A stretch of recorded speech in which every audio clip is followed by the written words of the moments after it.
Hello and welcome to Newcastle Institute's webinar series. Tonight our topic is The Future is Not What It Was, the Economy and the World of Work. This webinar is live on Zoom and Facebook and will then be placed on our website, on our Facebook page and on YouTube.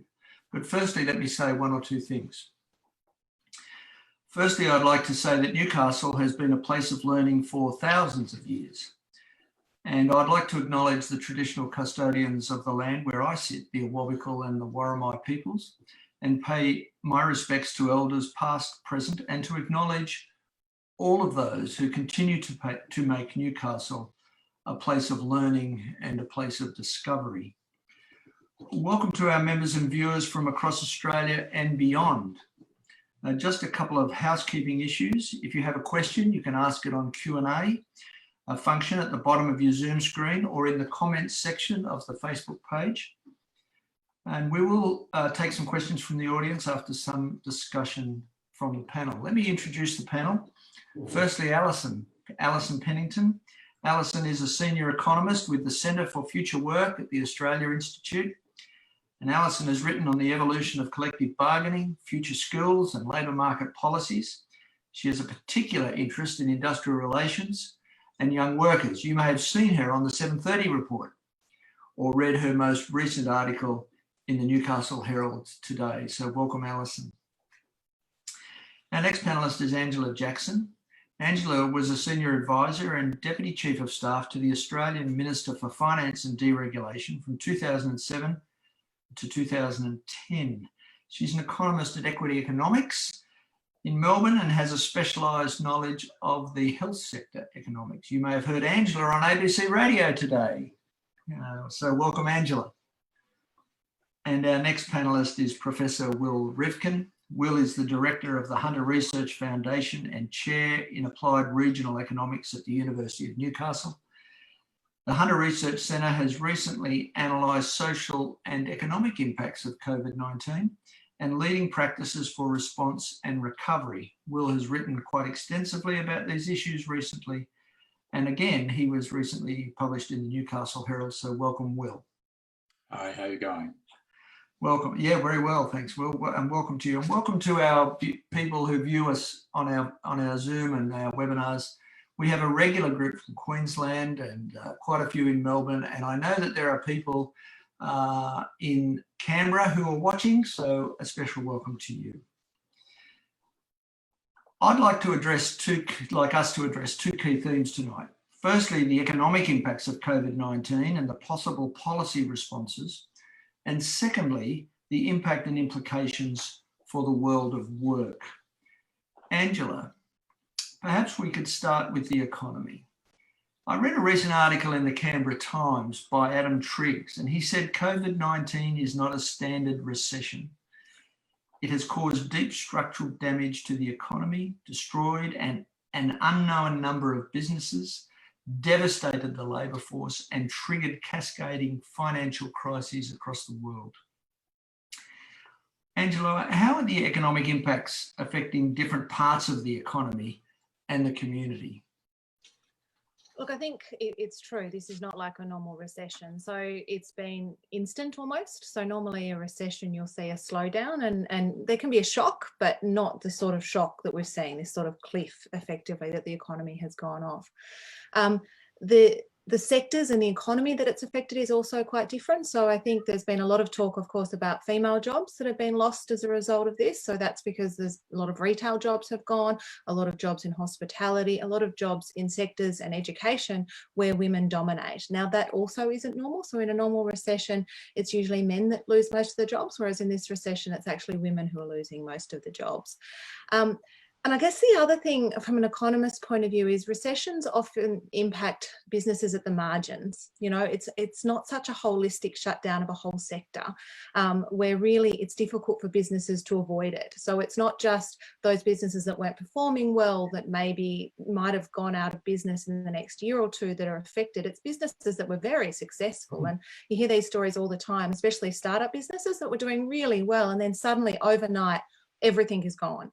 And there's nothing that those people can do. So it is a very different recession. And I think recovering from it as a result is going to be a lot harder.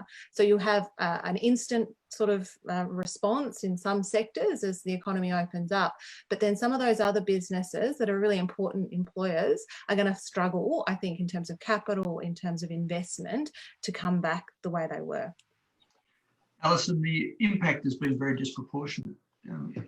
What can we do about it? What can we do about the disproportionate effects of this crisis? Well, I think we're only just beginning to have the conversation about what it is that our unemployment statistics actually tell us, which is formal unemployment is at 823,000 people, which is 6.3%. But it's actually, if you include people who have dropped out of the labour market, who have been predominantly women, if you include people who are formally employed, but they only worked 1 hour, or sorry, they worked no hours. And then if you take all of the hours that have been cut across the economy in a full-time equivalent number, it's actually far more like 20% of the labour market, which is 2.5 million people, which is this is huge. This is unprecedented. The scale of this decline is far quicker than anything we've seen before. The decline is quicker than the 1930s depression. And when we start thinking about what can we do about it, I think it's a big part of that answer is what kind of economy do we have coming into this crisis. And we were very exposed in Australia because we had very high levels of service employment, which were the first customer-facing sectors to be shut down. We were very exposed by the negligent approach to industry policy and manufacturing in Australia. In the 10 years leading up to this crisis, we've lost over 200,000 jobs. So this is, and what do we do about the fact that we lost all of our car manufacturing jobs? Those people went into cleaning roles and things. They didn't use their So it's almost like COVID has shined a bright light on the structural, problems that were already in existence. Absolutely. So I think if we can understand why we're so weak, why we are importing 96% of our medical goods, why can't we produce the chemicals we need to maintain our water supply? It's the rug that's being pulled out from under the economy, and the jobs is kind of shining the light, as you say, about which kind of jobs we should be building. Our position and our assessment is that it's very clear, based on the collapse in business investment we had before the crisis, that the private sector cannot lead us out of this mess. There's no way that we can wait for the private sector to build its confidence to put 2.5 million people back into work. What we're calling for is for a national reconstruction plan, something like we had in the post-war period, of big public investment, direct public investment, and direct public jobs to pull us through this time. Yeah, the research that I've read suggests that people are actually looking to government for a solution, not to the private sector. Well, you've been doing stuff on economic and social impacts. What's your experience? What have you found?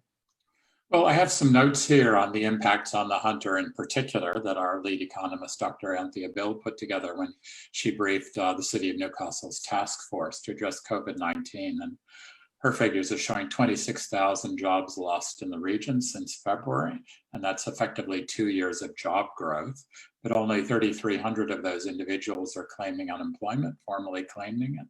And so it means 15,000 people have just left the workforce. And when we talk about figures, they're really, as Alison was suggesting, you really have to figure out what you're looking at. What are you really talking about? So the youth unemployment in the region was 17.6%. But if you look at the underutilization, that is the number unemployed, the number who would like more hours but can't get them, and the number of given up and stopped looking for work, that's more like 37%. And so, but then if you personalize this, if you're unemployed, the rate is 100%. Yeah. If your kid's unemployed, it's 33%. So it's really that uneven impact that's being felt. Wow. Alison, one of the things in your article that was in the Herald today was talking about policy responses to this. Do you want to sort of explain what you think that they should be doing? You've talked already about the massive response and in infrastructure, but do you want to sort of expand on some sort of policy response that you think would be appropriate? Yeah, I think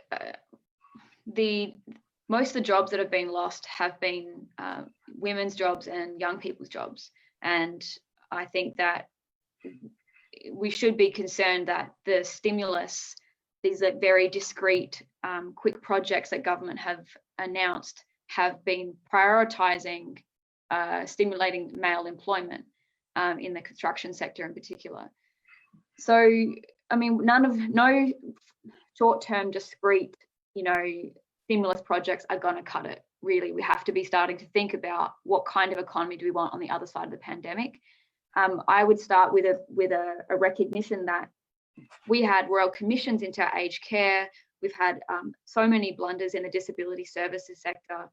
The technical education, vocational education sector has been defunded to the hilt, but also heaps of public subsidies flowing out for these really dodgy private providers. So I think all of our social services need to be rebuilt and expanded, starting with healthcare, right? Because we're in the middle of a pandemic. We quite clearly want to be able to get through this and make sure that we can get through the next one, that comes our way. The public infrastructure front, like we're approaching climate change barriers, the limitations on the Australian economy and its ability to actually pull us through our next big crisis on the other side of this pandemic, which is looming. We need like massive investment in public infrastructure to fuel this climate transition. And that means renewable infrastructure, renewable capacity. Social housing is another big one. That's our housing system is just so entrenched in both our economic and political systems. And I think that's going to be another big red flag. There's no way we can continue with this asset-driven growth model we have. We need a mass social housing construction project.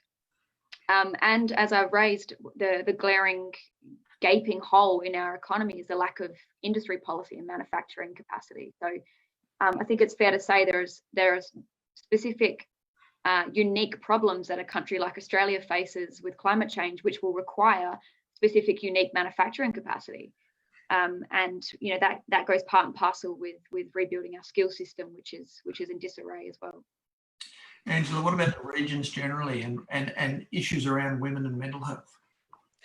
Yeah, look, I think they're important. I think the first thing I'd be doing, and I think Alison touched on aged care and the Royal Commission, and it's the Royal Commission, the Council Assisting's actually recommended moving to a 4-star rating. Now that would mean additional care staff, around 50,000 new jobs. And I think that's something the government should literally announce tomorrow, because they are jobs that will predominantly affect women, along with a pay rise, so that those jobs are actually adequately and well paid. I guess the next area, and that will help the regions as well, because a lot of those jobs are in regional Australia. Consumer consumption too. Yeah, that's right. That's right. So it's directly, and it's employing people. They're jobs that need to be created anyway. And there will be people, particularly in retail, is probably my biggest concern about female employment. A lot of those jobs may not come back, is the reality, because there was a long-term decline in retail anyway. And for those women, we don't want people out of work, especially young people out of work for 12, 18, 2 years. I mean, we know that the scarring effects on that are huge. We want to make sure that people can move and transition into new jobs and careers going forward. And I think the other really important area is skills. I think we've had an underinvestment in skills and training and the sort of skills that people need for the new economy. So if I was the government, again, our education sector is suffering at the moment because of the lack of international students. So it makes sense from a stimulus point of view, but also in terms of investing in our people and in their human capital so that they can take advantage of those new jobs. A huge, I think, program of investing in skills and training would be a fantastic, alongside that industry policies, particularly around climate change and particularly in those regions affected by the decarbonisation, such as the Hunter. So looking at compacts, looking at working with communities and unions and workers and industry about, let's really, what can we do here? Where can we invest to generate jobs in these communities in particular, to have that so-called just transition that everyone talks about, but no one actually does. I think this is an opportunity because we need to spend money. Like ultimately the government is going to have to spend a lot to maintain aggregate demand. Let's spend it wisely. Let's spend it for the future, rather than maybe some investments with the last GFC, which we all looked back on and went, oh, they're okay. You know, it supported jobs, but it could have been better. Let's do better. basically. What about the hunter, Will? Yeah, I guess I'm going to give the response I'm thinking of rather than answering your question. And that is, it's a lot of what we're being asked to do is borrow from the future. And there is a lot of near-term perspective, in government. They don't like to stick their neck out. They're tied to an election cycle, wanting to drive deficits down rather than drive them up. But as my colleagues are suggesting, interest rates are low. This is the perfect time to borrow, to invest in the future. I'm remembering several decades ago, I was interviewed for a position dealing with Native American groups around a nuclear waste site in the Western US. And I was told, well, the Native American groups plan for 7 generations into the future. So if you're going to encapsulate this waste, you have to guarantee that it's still secure in 120 years. And so in some ways, it would be great to see some experimentation with looking at what would it take to take a long-term perspective and take advantage of low interest rates and a moment of great need. I read with some interest today that as of today, it's 60 days since Britain's electricity grid has generated any electricity using coal power generation. Newcastle is based on a lot of it is based on like a coal economy in a way. Will, how do we transition to a renewables-based economy? My sense is one of the hurdles is having a vision into the future. Another hurdle is that there are 2 elements that are often tied together that don't necessarily need to be tied together or could be connected in other ways. One is corporate ownership. There are a lot of people who are very uncomfortable and very distrusting of large corporations. They have a lot of capital, and they have capital that they can invest in, alternative kinds of technologies. The other is climate change, which has to do with, CO2 in the atmosphere, long-term perspectives, a drive to reduce emissions. If one can separate the 2 of them, perhaps there can be some avenues. It's challenging and a bit heretical because the Greenies historically are anti-capitalist, and that has some weight with shareholders. It has growing weight with shareholders. So my sense is the shift in the hunter will come when those who govern capital make a decision to have it shift. Well, it's there's some big challenges here. I think one of the reasons that's happened in Britain is about the cost once to run various projects. The hunter's got one of the biggest solar farms, haven't we, Will? We're already big in renewables in a way now, but we're still an industry that's dominated by the export of coal. Yes, there are renewable facilities here and there, and I know I have some experience. I'm a track in Queensland as well, and they're putting a big solar farm in the middle of the natural gas fields in the Darling Downs, which is, kind of interesting. They're probably using the electricity to run the compressors to ship the gas to the coast, but that's another story. But the notion is we have the infrastructure to move electricity, and so developing renewable generation in this region makes sense. Alison, can I just ask you about the idea of just simply increasing things like New Start? That would provide a stimulus and a genuine assistance to people that are actually going to spend that increase and at the coffee shop or wherever. It seems to me that increasing the income of lower paid workers, which is predominantly, as Angela, as women, would be a really smart thing to do. Is that what you would say? Oh, absolutely, Robert. I think though we're at a point, and there was a question in the Q&A saying, what are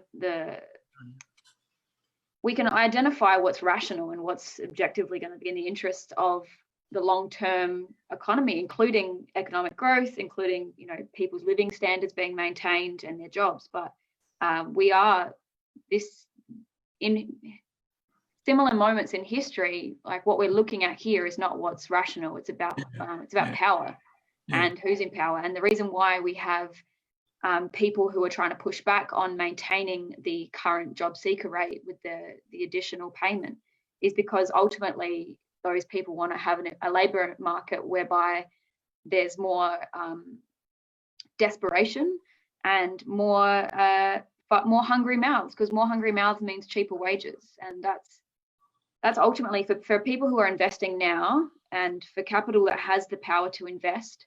They are the ones who are pulling the strings, and they have an interest in keeping their wages bills low. And I think it's as simple as that. And there's no long-term thinking going on. That's why it's so integral that we have an intervention from government. But of course, government's captured by certain interests too. So we're talking about a need to massively expand the democratic space in Australia, to increase participation across the board, to create local jobs plans that communities can drive. There's no way we can actually build a national reconstruction without that kind of social force that's unleashed. And of course, unions are a massive part of that, because they bring people together in the workplace and they know how to run industries, or workers do at least. So I think, of course, there have been arguments for universal basic incomes that have been linking into this consumption debate, or this consumption rationale, which is giving people the ability to spend is going to maintain jobs overall, especially jobs and services, and keep people out of poverty. Yes, that's all good. We want that. But I think the big game is actually far more an ideological game and a political game, and one about power. They say the history of the world can be written in terms of the acquisition and maintenance of power. I'd just say that in terms of raising the rate, it does have widespread support in the business community. So I know the Business Council of Australia supports raising the rate. It is literally one of the most well-supported policies across the political spectrum in Australia, other than our government. I'm not sure how much it's about power as it is about votes. So they see it as electorally advantageous to attack unemployed people. And that's why they do it. And that's why both sides of the political spectrum in the past, and why the Labor Party probably the last election didn't want to say let's raise the rate, and while the government will continue not to do it. So in terms of what you can do, you can tell pollsters that we should raise the rate. You can tell your friends to tell pollsters that we should raise the rate, because this is really a political argument out there that needs to be won. Because as soon as the Australian population thinks that this should occur, it will occur. It's a current affair. It's the Paxton family. It's all of that is what drives it. You raised the issue about universities and so on. I mean, they've been progressively, in a way, defunded from the public purse and have had to seek income out of the ways. I mean, COVID has shone a light on the sort of the failure of the whole business model of that. I mean, Sydney University, I think, is looking at a $700 million deficit, and Melbourne at $400 million. And I mean, this is just a staggering thing that we would think of that would, is happening to our universities. Will or Angela? Yeah, well, I think one of the tying together those two topics, the thing that's in common between the two is what drives individuals up the wall as well as organizations is uncertainty. And as long as there's this political debate and vacillation and lack of clarity about what happens in the future, people are it's going to have quite a negative effect on individuals and on the economy. For universities, I mean, it's really obvious the reliance on international students is bolstered, the research horsepower within the country. The sector is going to be driven to make massive quote unquote efficiencies. Lots of staff will lose their jobs temporarily, if not all longer term. And you'll see quite a change in the sector. Coalition governments have never gotten many votes out of the university sector. So it's unclear what it's going to take to get more attention there. By the same token, people in universities, being one myself, can be quite elitist. We're doing important things. The universities are icebergs, and only 10% of us are outside the water making a big difference. And we all think we're on the top of the iceberg. So there's going to be some machinations, and my hope is that there will be some very useful changes, and a larger percentage of people doing research that will have an impact on everyday individuals, others looking into the future, and others doing things that are a bit more esoteric. So I'm hoping the balance there will change a bit. Perhaps we could move on to the second issue we want to think about, the world of work. Work has just changed dramatically for so many who are lucky to have a job. Alison, this is your big area, I guess. Working from home, the use of technology. What are the benefits, the risks, the challenges, the opportunities of this that COVID has brought up around the whole notion of work? I think it's a really interesting feature of this whole crisis is the new divisions that have been driven between workers who have the capacity to work from home and those who can't. And those divisions are loosely being cut around like relative permanence in your job, your access to paid sick leave, and holidays and superannuation, and whether you're full-time or not. So generally then the essential workers, those people that we began to see as like the heroes who are on the front lines, keeping us all safe and giving us our basic goods that we needed, they are on average more likely to be part-time, casual, insecure, low paid, and have no access to sick leave, which was completely counterproductive in a public health sense, because we're trying to make sure that we don't have new outbreaks in the workplace. And so in that sense, for me, it's no surprise that the two big workplace incidents we've had of outbreaks were Cedar Meats in Victoria and Newmarch, the aged care facility. And aged care runs at very high levels of agency labour hire work. So both those models were labour hire. Workers had said very upfront, like, we can't afford to take days off. And that's basically how it spread. And then for those working from home, if they were more likely to have more agency in their roles, have more control over their hours, and be working through computers more so. And so, yeah, what we found in our research when the first sort of week as the crisis was unfurling, that we thought about 30% is what we estimated of the workforce could actually work from home, which is about 4 million people. And it's actually, it's reaching about that. So we were kind of close, I think. And also, people who work from home earn on average 25% more than those who can't.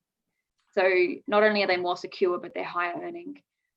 So one of the big sort of narratives I think that's come out of this pandemic is we have to keep our eye on the horizon about what kind of inequalities are we entrenching around the ability of people to lock themselves away from, being part of disease containment and spread, and also be able to derive an income as they're keeping themselves safe, whereby other people who are exposing themselves, earning less, and are less likely to come out the other side of this crisis with a permanent job. If anything, they're more likely to be insecure and lose their jobs because there's so many more people who can, fill in their spots. So, I think the work from home division is something that will have flow-on effects and spillover effects for inequality in Australia. If you think about geographically, people working from home more likely to be in cities, inner city suburbs.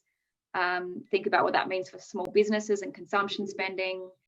When you've got also real estate, because businesses are realizing they can offset their costs of setting up a formal workplace, and they can actually push those costs onto employees. And we have a lot of concerns about what that cost shift means, and what does it mean for allowances, and what does it mean for the cost of CBD properties. And so I think just we have an audience question about that in a minute. We have an audience question about that. I mean, I might as well ask it now. I mean, Alan is asking the question really about what's the future for high-rise office space, both for the construction sector and for rental. If people can say I don't need it. I know some of the universities are already thinking of rationalising some of their capital infrastructure in terms of space. Why do we need it? We offer more online. What's the impact of that on regional infrastructure, public transport, and everything else? Well, I mean, anecdotally, when we were doing this research, we heard that real estate agents out of regional areas said that they'd seen interest in property skyrocket for commercial property. So I think employers immediately thought, well, if people are willing to move out, and quite often people wanted that country sea change as well, they could decentralize their offices in a serious way, because after the investment of shifting and reorganizing their affairs, I think it's opened up all this freedom about how they can organize work. Yeah. I think what will be one of the factors that pushes against any decentralization or the forces behind keeping people working at home alone, it will be the fact that research shows time and time again that people are more productive, innovative. But let's say productive is not always straightforward, but employers like workplaces. That's why we work the way we do. It's effective to bring together everyone into one centralized place, get them all thinking, get them all working together. And obviously at some point they've rationalized that the costs of putting a formal workplace together is worth it, because you get oversight over your employees and can oversee their projects. So I think that there'll be push and pull factors on both sides. Either way, we need to be thinking about how do our systems of labour protections allow people to secure the flexibility that they've got in this time if it's working for them. And on the other side of that, we need some sort of corresponding right to a formal workplace, because there will be employers who say, tough titties, you could stay home. I don't want to pay to set up another workplace. I certainly don't want to be working from my lounge room for forever. So I think it's a really unique problem. Yeah. One of the questions has written in and said that they're interested in this whole issue because they find the idea of community that is developed in a workplace, and they miss that. Yeah, I think that we've got to talk about what the positives are as well. So I think, we've talked a lot about growing, the gig economy, insecure work. What we've seen through COVID is a very, the inequality is huge between those that can work from home and those that can't, both in terms of incomes and just the opportunity to keep working. But in terms of for women who are trying to balance, through this pandemic, particularly childcare and work, the ability to work from home, the normalisation of that is potentially a huge advantage, right? So, women historically have been more likely to work from home, but it's a disadvantage not to be in the office, around the water cooler, all those sort of things. That's suddenly gone. The nuance of having to leave work at, 3 o'clock to pick up the kids, suddenly no one knows you've left. So you just go, you pick up the kids, you bring them home. Great, So all those sort of things about the way we work, suddenly it works a lot better for a lot of people. And so I think there are benefits, including greater flexibility, but that is going to change the nature of how we see work more broadly.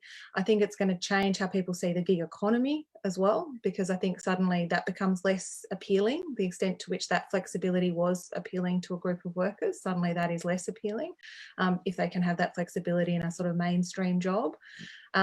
And then, do you keep offices, to bring people together at certain points? And I think that's probably where most workplaces are thinking, that they'll bring teams together a few times a week, especially in the sort of medium term.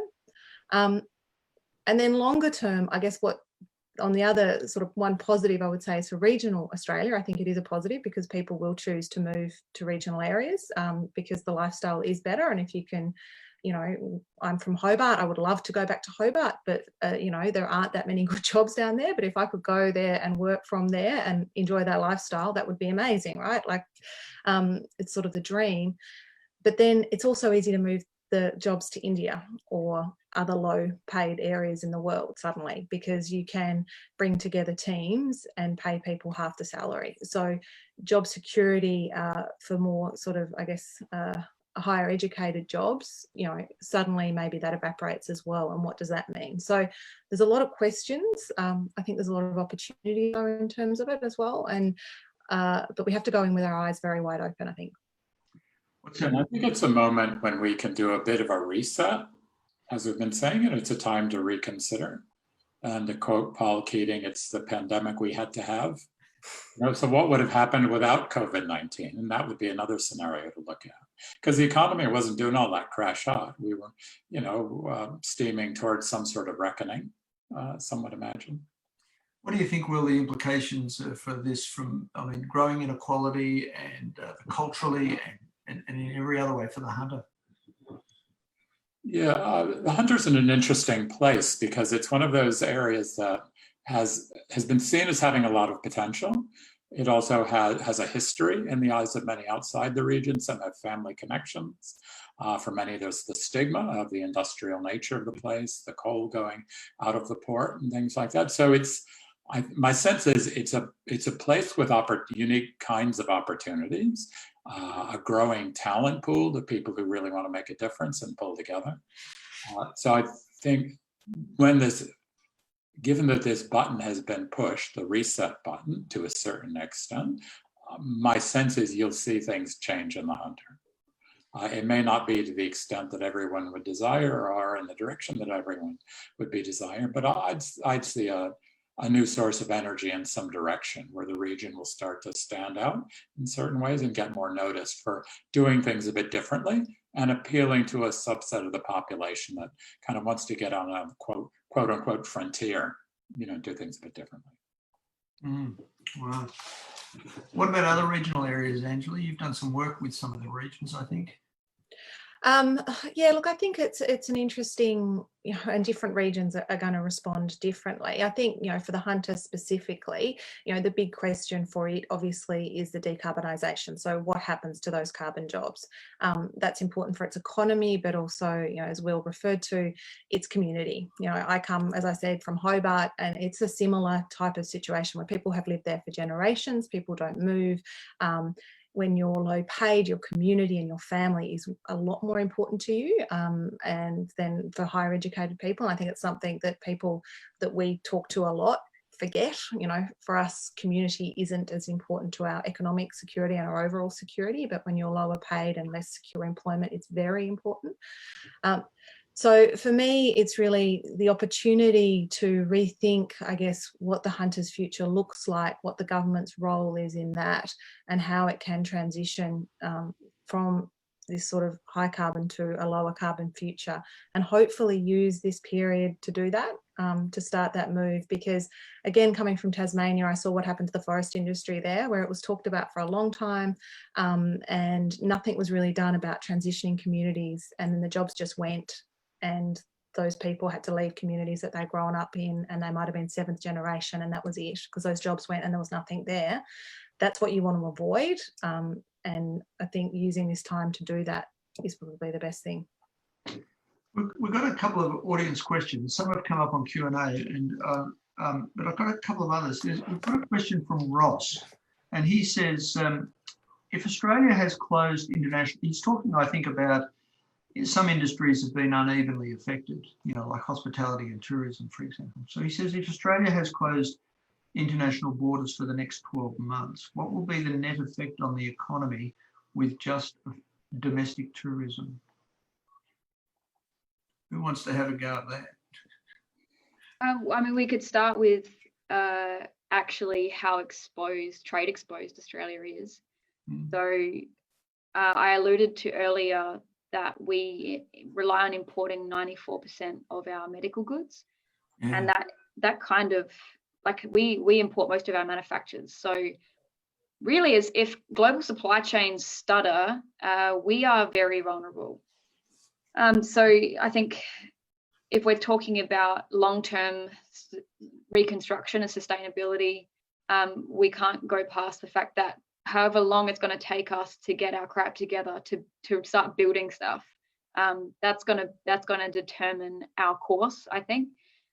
We are also hugely exposed with the collapse of our university sector because, people can't fly across borders, and we need that. We need people to do that to come to Australia to see our stuff, because tourism is a huge industry, as well as tertiary education. So I look at what government has done to the university sector, which has thrown it to the dogs, and I had assumed that they were willing to extend at least job seeker payments to the thousands of jobs that they are willing to let go. It's so difficult because it's a moving target, or I see a lot of vulnerabilities, but in terms of what we have to work with right now in Australia, I look to the shining light of our Medicare system and our public education system, and I really strongly think that in the past, governments have been drawn across the coals for not respecting our public healthcare and education systems. I think the welfare system is a little bit more touch and go, where Australians are at with their consciousness on that front. But I think we have to invest in the things that people I know have confidence and believe in now, where the social contract of those institutions is the strongest. I would look to expanding Medicare and public healthcare, public education, and that goes to addressing all of our social services problems, expanding jobs in aged care. At TAFE, reinstituting TAFE as an anchor, public anchor of industry policy and skills policy, linking that into labour market policies. I think we build out of our public services, and we start getting creative about how we're going to bring capital to the table on the manufacturing front, because I think that's going to be a big challenge for us. Yeah, and I just add, I think the lack of international migration is going to be the huge one. So I think really it was the sort of thing that papered over the problems or the cracks in our economy before COVID. We were having a real decline in GDP as per capita, but it was just really migration that was driving it. So international students are part of that, but just the overall levels of migration. So we are in for weak growth over the next 18 months to 2 years, like in terms of the underlying. We'll have this snapback, but the actual fundamentals are going to be poor, which comes back to it's going to require a lot of government investment to maintain aggregate demand and to get people employed again. What should they invest in? And I think everything that Alison has talked about is exactly right. It's about investing in the future drivers of growth and a more equal society, and in a society that can grow sustainably going forward.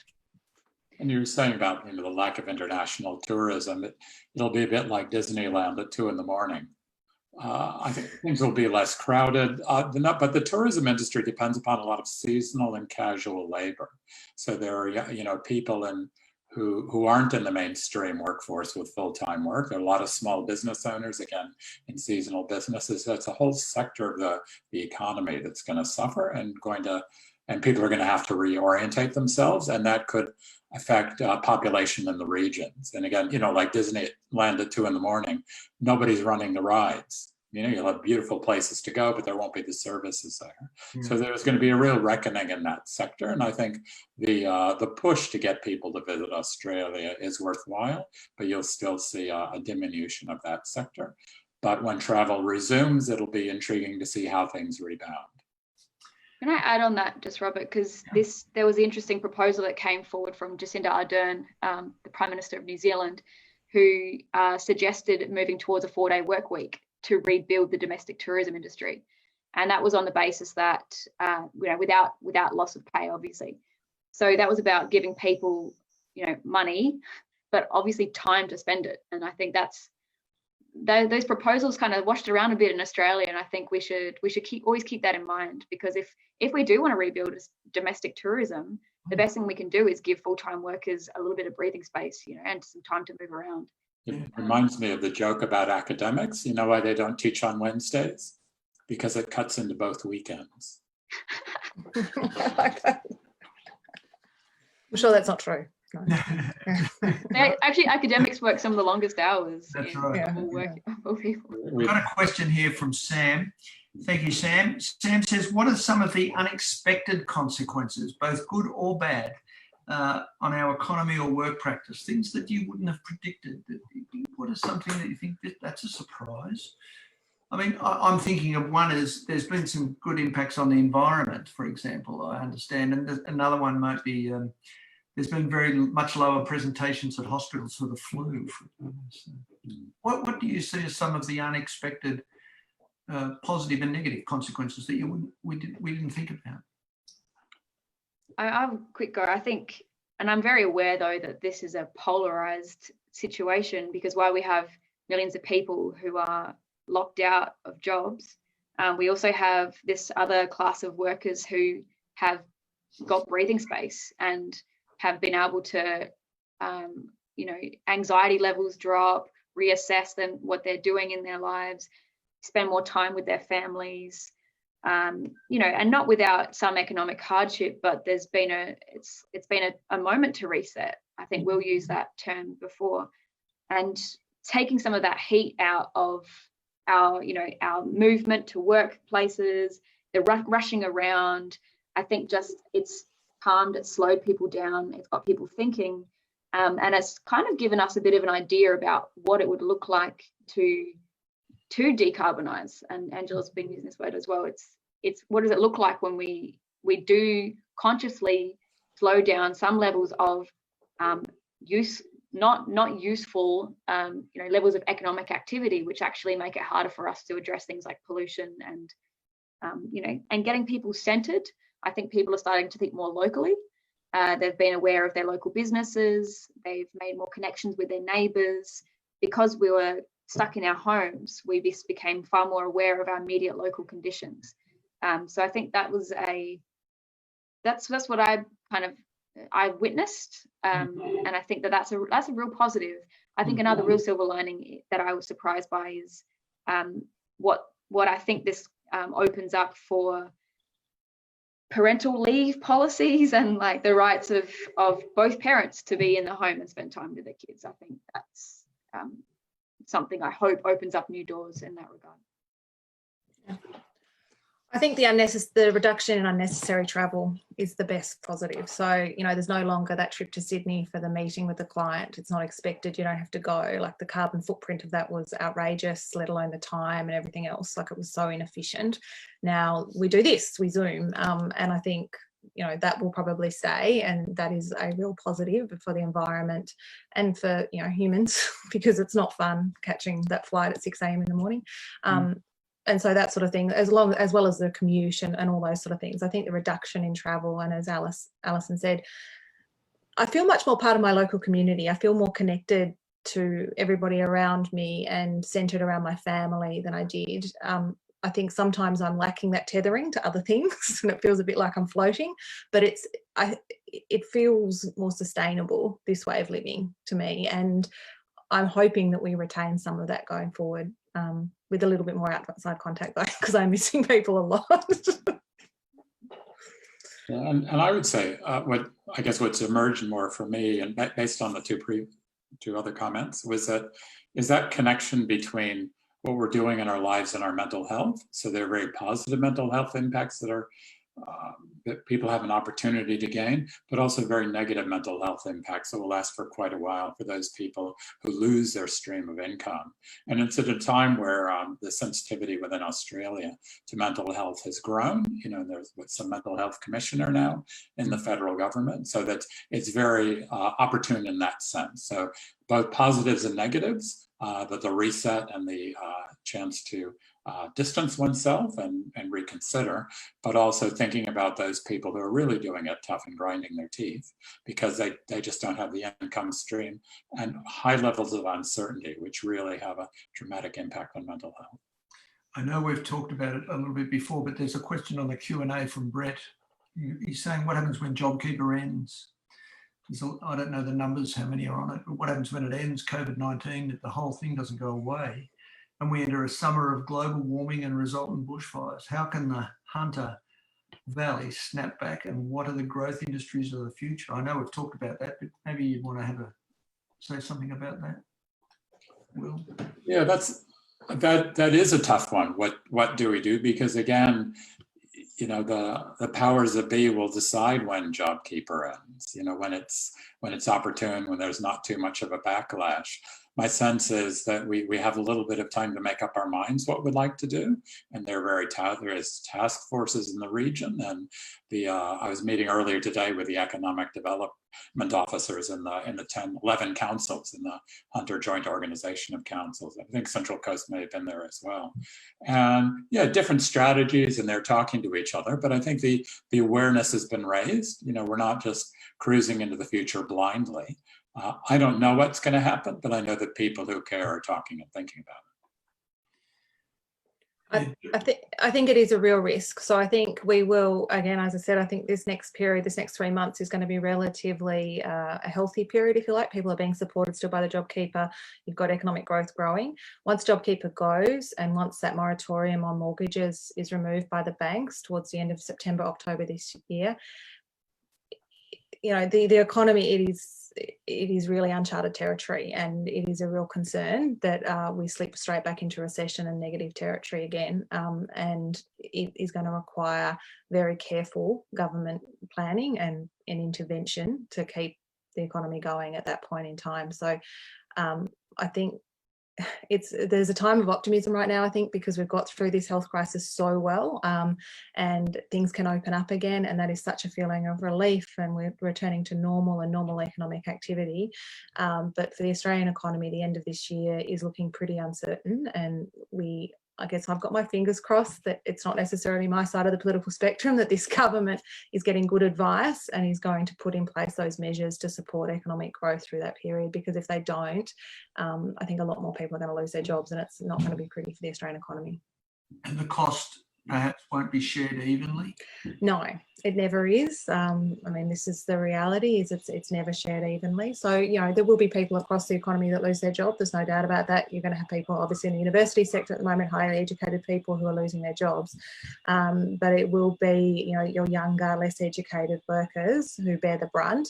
And especially for younger workers, of course, they bear the brunt of that forever, because they carry that scar of having lost that opportunity to build human capital throughout their entire working life.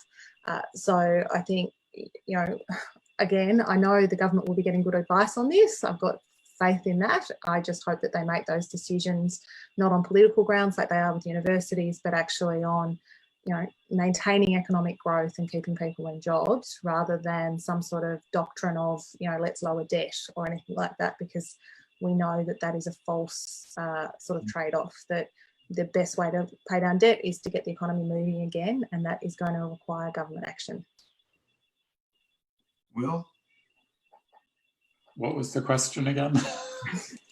Just the costs will be shared disproportionately and unevenly, and what happens, you know, in 3 months? Hunter, yeah. I'm thinking about the Hunter. You know, I mean, you've done some work that suggests we could hit 20% unemployment here. Oh, youth unemployment, yes, certainly. Yeah, again, it's quite a challenge, and we have to start now on planning, and it has to be a long-term plan. And the costs will be shared disproportionately. I think those of us who are well off should realize that we, you know, now's our time to chip in. You know, we've been saving for a rainy day. It may not be raining for us, but it's raining for other people. And figure we're going to take a hit, and, you know, trying to build our superannuation and save up for the next house is maybe, you know, the thing to do for society is maybe don't do that. Is, you know, go out to more restaurants, take a holiday in Australia. That's it. Will, are you clocking houses, are you? Yeah. Lucky you, mate. I'm still renting. I think, I mean, on the housing issue, I think I agree with everything that's been offered, and I am very concerned about if the JobKeeper subsidy is pulled out. I do think there's a couple of counteracting trends to the ability of government to immediately pull this out. I think it's highly possible, based on the data I've seen, that JobKeeper is a large portion of that funding has gone to very large firms who were able to effectively doctor books to make it look like they have a revenue decline, but actually don't face great revenue pressures. And it's possible that they've just pocketed this subsidy and used it as a way to restructure their wages. And there will definitely be a large subset of employers who are depending on that subsidy now, and therefore people will suffer. One other a counteracting trend is I can't see how, given the scale of unemployment we're looking at, how it is that government can welcome this very clear risk to our housing finance system. So our banks are, you know, nationalised, large, monopolised kind of outfits, and we celebrated this sort of very centralised finance system during the GFC because their liabilities to international lenders were very low, and that's because over 60% of their liabilities are domestic mortgages. So our entire banking system and finance system depends on the consistent payment of mortgages, and therefore also the reproduction of the investor, you know, landlord class, and the ability of people to pay their rent. So that goes just not for JobKeeper, but then for JobSeeker too. And I have a theory that they've actually modelled the JobSeeker increase based on average rents and the ability of people to keep paying their rent. So I think the housing instability and what that means for our finance system is going to continually be weighing heavy on government about whether they can pull that rug out from underneath the system, and whether they have to maybe increase, you know, Commonwealth rent assistance or make some deal with the banks to offset, you know, to do something about their mortgage liabilities. So yeah. Look, our time is almost up, but I wonder, would each of you like to make a final observation, or as Jeff has said on the Q&A, what's the one change you'd like to see what's your final observation for this big issue of the economy and work? We start with you, Will. Yeah, I think the one change I'd like to see is the people in the Q&A asking easier questions. But the one change, I think, thinking about that, the notion of reset and rethink, in some ways, the government's taken a step in that direction, doing things coalition governments don't ordinarily do. And my sense is that should ripple down to the individual level as well. Angela? If I was answering this a week ago, which I'll just pretend like I am, I would have said that the government retains free childcare and that it sees early education as an investment rather than a cost, and an investment both in kids and their future, but also in women and their ability to work. And that for this recovery, it's been women that have been hit the hardest, but we also know that the economic gains from increasing female participation, who are more educated than men overall in the economy, is the best way to drive economic growth. And so that should be part of our recovery and our recovery effort. The government hasn't done that, and I would ask them to reconsider. Alison? What an atrocious decision. I would say, on the basis of the challenges ahead of us, and also of my short, brief time in the federal government and what I can see in terms of capacity and administration, I think the only way we're going to reconstruct this national economy that has regional, boutique differences and local input into what it is that we do going forward is by increasing the level of democratic participation in economic discussions, in everyday organisation and activity in people's communities. So in that regard, I think I'm very concerned about government's march toward even more horrific entrenched anti-union laws, which would put us on par with the 1980s Brazilian dictatorship in terms of the restrictions on the ability of people to be represented and to be part of, talking about how their workplaces function. I think they're an asset, and I'd like to see the letting up of the virulent anti-union laws so that we can actually start to increase that democratic participation in society. Thank you. Thank you. Look, next month our webinar is going to focus on something that was raised here a little bit earlier on about it's an opportunity to consider a different approach to mental health. And we have a stellar lineup of panelists, including Professor Pat McGorry, who many of you will know, Professor Francis K. Lampkin from the University of Newcastle and a Senior Research Fellow at the Hunter Medical Research Institute, and Dr. Brendan Flynn. I hope you can join us there. I want to say a big thank you to our panelists, to Alison, to Angela and to Will, and also a big thank you to our members, without whom Newcastle Institute would not exist. If you'd like to become a member, the details are on our website, newcastleinstitute.org.au. And also a big thank you to Robin and Ross, Matt, Brett, Roger, Alan and Mari, whose hard work behind the scenes makes all of this possible. So thank you to you all. But again, thank you to Will, thank you to Angela, and thank you to Alison. Thank you very much. Thanks. Thank you. Bye. Bye. Bye.